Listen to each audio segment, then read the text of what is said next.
What's up, guys? Welcome back to Maestro Vapes. Today we're shooting another vlog. Got some more stuff to talk about on this guy. So that's what we're gonna get into. Thanks to all the new subscribers for checking out the channel. I think there's a couple hundred new subscribers that subscribed this week, so thanks for jumping on and checking out the videos and liking them and all that good stuff. Hopefully I can help you out with some of the issues or questions or builds that you have, or, you know, help you to find a good mod that you like, all right? I've been vaping this guy. This is the copper Ameribait Manhattan. There's been a lot of hype with it, but I gotta say, it's a pretty awesome mod. It hits really, really well. I did a video for it where I just kind of did, this is the mod, this is what it is, this is what's good about it, this is what's bad about it, and yeah, that's about it. The only thing I didn't really say in the video was that it patinas very easily, okay? Like, I polish this thing probably every day or 2 days because I just like it looking clean. Like, this has been about a day and a half and it's kind of starting to look slightly grungy, so I'm probably going to polish that up tomorrow. But that's me. That's what I do. That's what I like. I like it to look polished, you know? Unlike myself, I'm like a mess. Where do I begin? AmeraVape BS with it. Let me have a hit. It hits awesome. It hits really good. Really good. I've got the Patriot on top here, Authentic Patriot. The build in it is just a 20 gauge build for wraps. And I'm wicking with Japanese cotton now, the Shiseido, whatever that is. I was talking about it with Japanese cotton on the last vlog, where I was talking about Kojendo because someone asked me about it. So I went down to a shop in Etobicoke called Vape Shore, and I was talking about Japanese cotton with the guy who owns it. The guy who owns it is Wes. I'm spitting on myself. I'm getting so excited. I was talking with him and a couple of guys there about Japanese cotton and, you know, how I've been thinking about trying it. So he reaches behind the counter and gives me a bag of it. He's like, here, try this. And I've been wicking. I've probably wicked about 2/3 of it just playing around with it. And at first I wasn't too sure about it. It was kind of like dirt, you know? It was kind of, not like dirt, but it was gritty. It felt like really kind of scratchy when you vaped it when it was fresh and freshly wicked. It was kind of gritty and cottony. It was very cottony when you vaped it. I have been able to kind of figure it out, and I'll show you real quick what I do with it. Let me get a piece of it out here. So they're just pads. They're just these pads that you get that you know, probably wipe your face with, but I wick electronic cigarettes with it. And they have this thin layer on either side. So what I've been doing is just kind of peeling off the kind of quilted layer that's on here, and I'll just peel that apart. Once you get it started, it's nice and easy, comes apart. Peel that off, then do the same thing on the other side. It's probably going to be a pain because I'm trying to do this on a video. Not too bad. So I'll peel that other side off, and then what I'm left with is this really nice cotton. Really nice, smooth cotton, okay? Then what I'll do is, where are my scissors? I'll cut off a strip. Like, I'll cut off a strip that's maybe 1/4 of an inch thick, and then another one 1/4 of an inch thick, and then I'll wick with those. I'll just roll up one side and push it through my coils and kind of fluff it up when it's in there, and it wicks really well. It wicks a lot better than the organic cotton balls that I've used. I've used a bunch of different ones, and yeah, here, let me have a hit. It's great.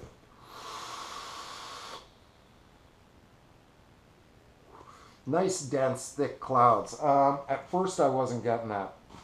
At first it was restricting with the outside kind of layers on there, but it would hold a lot of juice. It would hold a ton of juice with that layer on there. I'm thinking maybe I could use that to wick like a Tank Addy or a K-Fun or something like that, and it'll probably be pretty awesome. So I'm just been saving up those like outside quilted layers to try in my K-Fun next time I build it. I'll let you know how that goes, and if it's awesome, then maybe you could try that too. But yeah, thanks to Wes for that Shiseido. It's pretty dope actually, and I didn't like it at first, and I told some other people it sucks, and now I'm kind of putting my foot in my mouth and saying it's decent. But let's get back to where I wanted to go was the AmeraVape BS. AmeraVape. I had this thing on pre-order for like 2 months. I was waiting to get the copper Manhattan. It kept getting pushed back like a week and another week and another week. Finally, it came in, and the day that I found out that it had come in, Twisted420 had posted a video saying, you know, I got a new hashtag. It's fuck AmeraVape and yada yada yada. If you haven't seen the video, go check it out. Twisted420. But it kind of weirded me out because, like, I've watched videos on Instagram and pictures and stuff, and I don't know. Like, I didn't like it when, you know, Todd did his review and he kind of got whatever email he got threatening with a lawsuit. I don't know what's true and what's not. It's kind of all hearsay, right? But I was a little upset with the way they handled the PR on that one, and it kind of pissed me off. But, you know, whatever. It is what it is. Maybe people have bad days and they make bad calls and bad judgments. I do it all the time. But did it need to go down? Who knows? It did. So what are you going to do about it? And then, I don't know why Twisted got so bent out of shape. I know that he reviews a lot of clones, and then, you know, AmeraVape was doing hashtag not a clone, and hashtag, you know, cloning is theft and whatever, and I understand that. You know, that it's their product that they worked hard to put out, and if I made an Addy or something like that and somebody started cloning it, I'd kind of be upset about it. I'd be a little bit flattered too, because I think I made a good enough product that someone wants to clone and wants to steal my idea because people are buying it. So it's a weird sense of flattery, but I get that they wouldn't be happy with that. I think there's probably a backstory to it, something else that's going on with it that, you know, he would be upset about it. I don't know what it is. There's usually two sides to a story.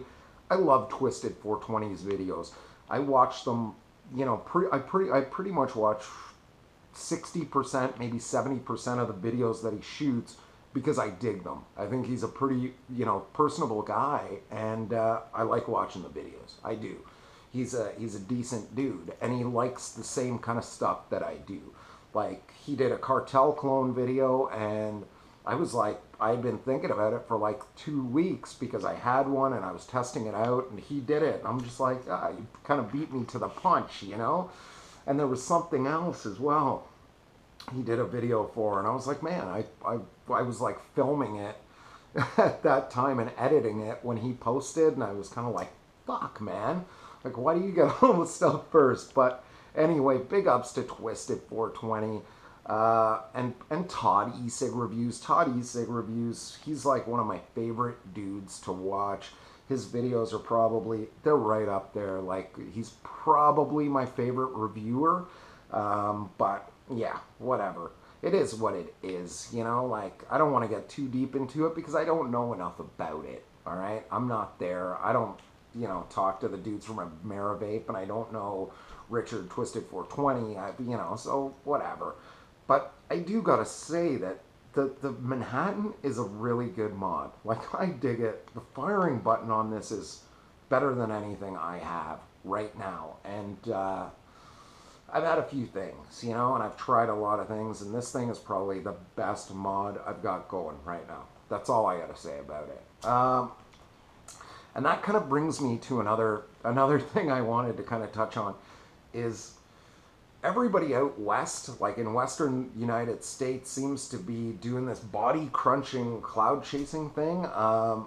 Like all the guys from like Nevada and California, and they all just get right into it like it's a sport, like drop to the ground and exhale all of the air in their lungs and then come up and blow a cloud.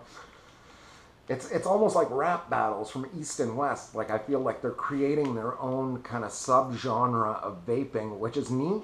But do I think it's necessary to blow clouds? No. No. I've tried it and I kind of felt like goofy when I was doing it. I felt like weird and awkward. I tried kind of like hunching forward at first and then blowing a cloud and then like really getting into it and doing it, and honestly, I didn't see much of a difference. I didn't personally. Maybe it's the way that I'm doing it, but I didn't. And if I was at a cloud competition where I had to stand back to back with somebody and they did that, I'd kind of feel weird. I'd be like, are you going to do that? Should I do that too? You know, like I'd have to talk to them beforehand to see if they were going to do the cloud crunch, you know? So, because I don't want their like butt pushing into my back while we're blowing back to back, you know? But I don't know. I think it's just a West Coast thing. Maybe it might catch on. I couldn't make it work. I didn't seem to think it was any better, but that's just me. Another thing, no drip tip. Everybody asks me about no drip tip. I call it tailpiping. That's what I call it. Who said that term to me? I think it was this guy named Arthur or somebody else. Maybe it was somebody else. But anyway, it kind of got coined tailpiping to me, so that's what I've been calling it. Somebody else called it barebacking, I think, on one of my videos. Like a lot of my videos, people say, oh, no drip tip, what's up with that? And you're barebacking or whatever. I call it tailpiping, and it's more airflow. Like I get a better draw. Like I can get a bigger, more dense vapor from it by having more airflow.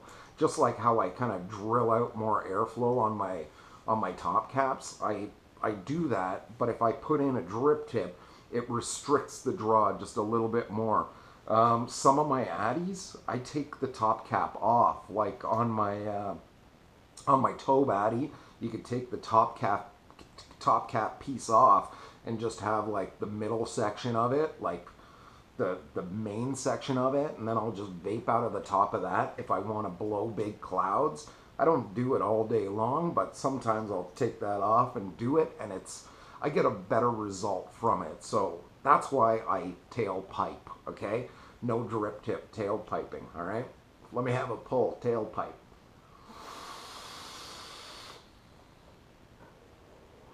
I overjuiced this a little bit, so I just got juice in my mouth. That's one thing that is a problem if you tailpipe. A lot of people complain about hot juice splashing into their mouth. Usually you'll get that when you overjuice, or if you have twisted coils, stuff like that, that tends to spit a little bit more. When you tailpipe, there is a method to it. I'm not going to go into it because I'm going to look like a knob doing it, all right? But I try and put my tongue in the way so that if there is any kind of spit back, it kind of hits me on the tongue and not on the roof of my mouth where it hurts. So that's one thing. And it works for me. I like it. I use drip tips sometimes, but it works for me and I like it. You know, it's better for me. What else was I going to talk about? I was going to talk about some of the tools that I use when vaping, but I'll just do a close-up on the toolbox that I have, and you can kind of check it out. I'll show you some of the stuff that I use day to day for my builds, but I'll save that for a little bit later. Coils. People have been asking me where they should position their coils when they build. So let's say you got a coil build. People are saying, should I position my coils closer to the posts or closer to the outside of the drip well, kind of? And my response to that is kind of in the middle. You know, that's what I do. I find if I put my coils too far out to the drip well, then it heats up my top cap too much. But if you do it too close to your post, then your posts get hot and it transfers a lot of heat down through your 510 connection into your mod. Your mod gets hotter, and you have more of a chance of kind of melting your your insulators or isolators on your positive post a lot easier. So if you can kind of position your coils somewhere in the middle, away from those posts, but not too close where, you know, it's close to touching your top cap, you're best off. I like to bring my coils up a little bit just so that it's not too close to the base of the deck. That's the best thing for me, and that's what works for me. You know, you can play around with that a little bit, but that's what I like to do. What else? I've been noticing in a lot of posts, like video posts, and I've done this myself, is that people will post builds on ohm readers, and then it'll say, you know, it's like 0.03 or 0.06, and it's not. Like sometimes I use different apps that you can find, like you can find like Vapor's Toolbox, or there's other kind of coil calculator apps out there. You can find them on your desktop, laptop, or whatever as well, which kind of, you know, you put in what gauge of coil that, or gauge of wire you're using, how many wraps you're doing, the diameter of the screw or screwdriver or drill bit that you're wrapping around, how many wraps, and it'll tell you what the resistance should be. And I find that to be fairly accurate on some apps, but on your ohm checkers, I find that if you snug down your Addy onto it, where it just kind of makes, that's where you get your most accurate reading. But if you tighten it down, it's going to keep going lower and lower, and you're not going to get an accurate read. I was looking at a photo that somebody posted where the build was like 0.09, and I looked at it and I thought, I do that build with, you know, one less wrap, and it ends up being 0.12, so there's no way that it's 0.09. And then I punched it into the ohm calculator, or the into the what do you call that thing, Vapor's Toolbox or whatever it was, coil calculator, and it was like 0.16. So there's a bit of a difference there from 0.09 to 0.16. So just understand that your ohm checkers, your resistance testers, whatever you want to call it, they don't always read perfectly accurate. You know, if you're buying the $20 one from your local shop, like the one that I use, it reads, you know, if it goes under 0.1, it'll read like 0.12 to 0.09 to 0.06 to 0.03 to no read at all. And from 0.12 it goes to 0.16, 0.19, 0.22, something like that. But there's no real in-betweens, okay? So it's really easy for that to kind of get skewed in there somewhere. So if you can do it on you know, coil calculator to get a more accurate read, because there's builds that I've thought were, you know, months ago I thought were like 0.06, and really they were like 0.1 builds, and that's just kind of, you're fooling yourself, you know what I mean? And it doesn't look cool to people who have built that coil before, you know, because I remember somebody showing me a 22 gauge parallel coil trying to tell me that it was, you know, 0.03, and I'm like, there's no way, because I build a 20 gauge parallel coil with, you know, one less wrap, and it ends up being like 0.06, you know? So whatever, just, yeah, you know, it's tricky. It's not an exact science when it comes down to it. I would like to invest in a good ohm checker just so I can get down to like 3 points. So if it's like 0.045, then that's what it is. You know, that would be kind of cool for me, but we'll see. If you know where I can find a decent one, let me know.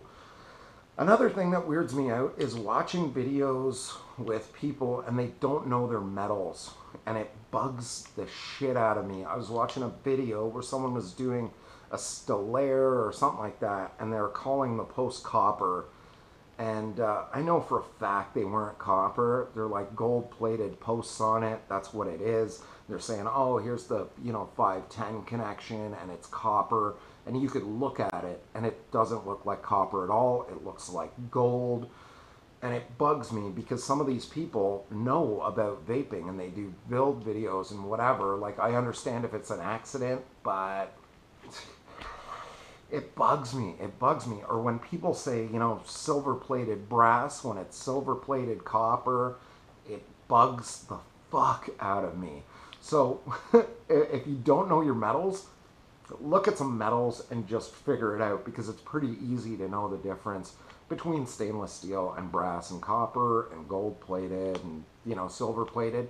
And if you don't know, like if you're doing reviews on stuff, when I do a review on something, I'll typically look at a couple of websites and go, okay, what are the specs? So I know, and then I'll go to another website and check the specs. And a lot of the times it's the same specs because they get it from their distributor or whatever. But it bugs me. So try to know your metals. It freaks me out when people, like if I was holding this and saying, you know, the brass Manhattan is awesome, and you were watching it going, what? That's copper. You'd look at me like I was a knob. You know what I mean? But yeah, copper. Anyway, that's one of my rants. That's pretty much all I've got for this vlog, because I like to keep them short. I don't want it to be like a half an hour long. But I will show you my build box. So I'm going to blow a cloud at you, and then you'll be at my build box. All right? Let's check it out. Alright guys, so this is my build box that I use for a lot of stuff. It's like a fishing tackle box that I use, made by Flambeau Outdoors, and it fits all of my build stuff pretty good. Opening it up, alright? What we got in here? So basically what I use a lot is the ohm checker, right? This is one of them that I have. I probably have 3 different ones. This is the main one. I've got 2 other ones that are kind of backups.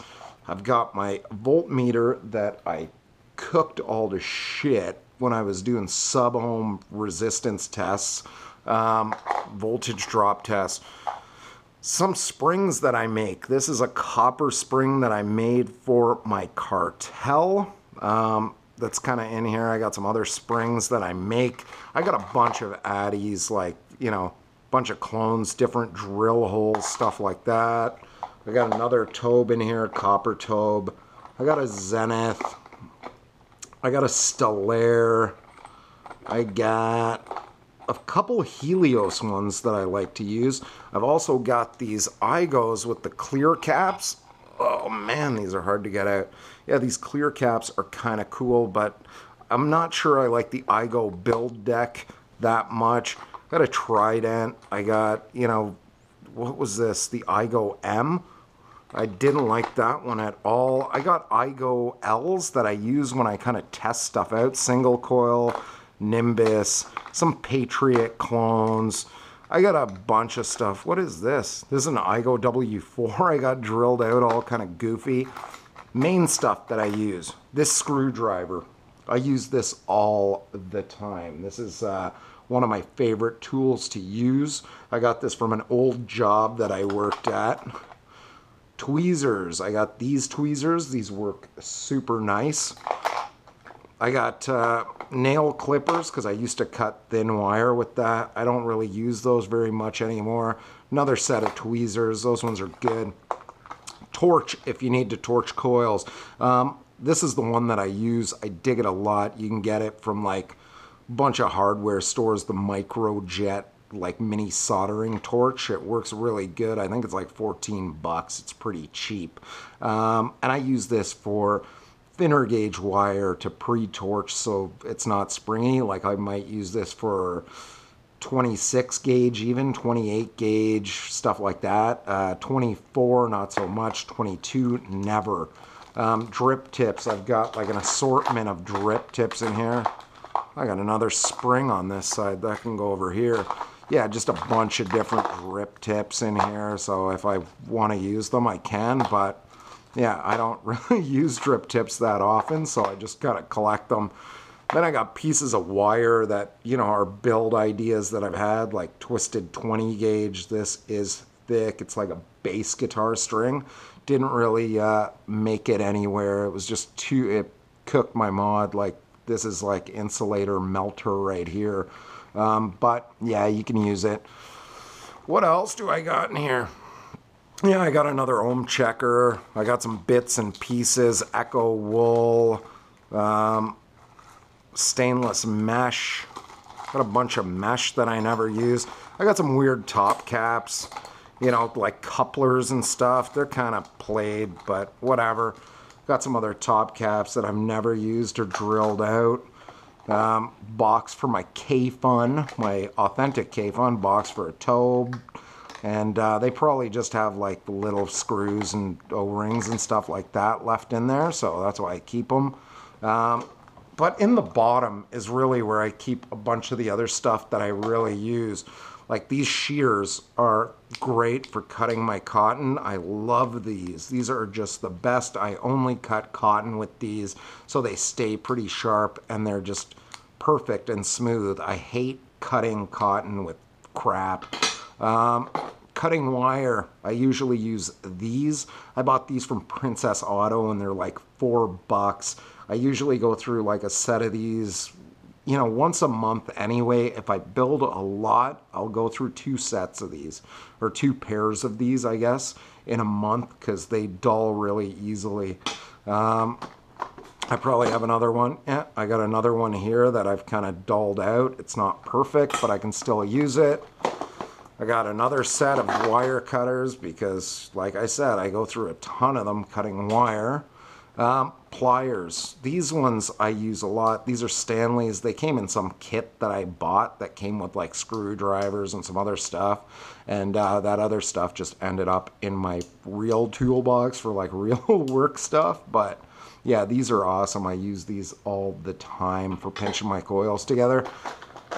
These screwdrivers are the best screwdrivers that I've found so far, and they're probably the cheapest too. The reason why I like these screwdrivers, is my second set of these, is because the base on it is pretty thick. So you can really push your coils, like if you want to do center post builds and push your coils towards the center post, this works really well. I've got other precision screwdrivers that don't work as well. I've got a set of these in my basement too, like 2 sets. I like them that much. I thought these ones were going to be the same, but the base on it is a little thinner, so they don't work as well as those, so I just keep them as a backup. Got some more stainless mesh, got Echo wool that I never use, got copper wire in here for, you know, making springs. I got Canthal 20 gauge 22, probably 24, 26, ribbon wire. Then I got like 28, 30, some thinner ribbon wire. I always keep like a box of spare parts, like everything that comes with stuff I'll put in here. So if there's O-rings for something or whatever comes with stuff and insulators, I chuck them in here, and then that way if I ever need something, I can kind of just go through here and go, oh, I got O-rings and I got this and I got really crappy wire, you know, like I just keep all that stuff just in case, you know, because it's easy to blow an O-ring or blow an insulator, so hopefully you can find one in there. And that's pretty much all I use. I've got, you know, some cotton balls that I use in here. These are like from Zehrs, like Joe Fresh ones, and they're really fluffy. Like they work super good. I like them a lot. And the Shiseido, whatever this is, I usually just throw this in the top of my box, and there we go. We're off to the races. And that's all I use for building, like, and that's, you know, pretty much it. I have another larger blowtorch that I use that I keep in my basement. That works really good too. So, but for the most part, that is it. That is really it. I gotta try and figure out how all this stuff goes back in here. But yeah, Addies, RDAs, something to check your resistance, screwdriver, you know, some tools, that's all you need, you know, and the more you build, the more of this stuff you kind of acquire. So that's it. That is my toolbox, all right? So let's take it back out and we'll get out of here.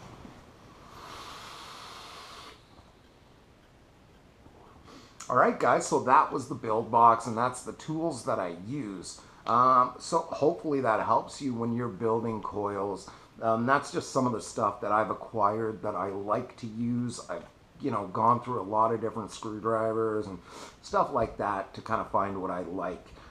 So hopefully it helps. I want to thank you guys for all joining me on this vlog and checking it out and hanging out with me for the last, you know, 20 minutes or so.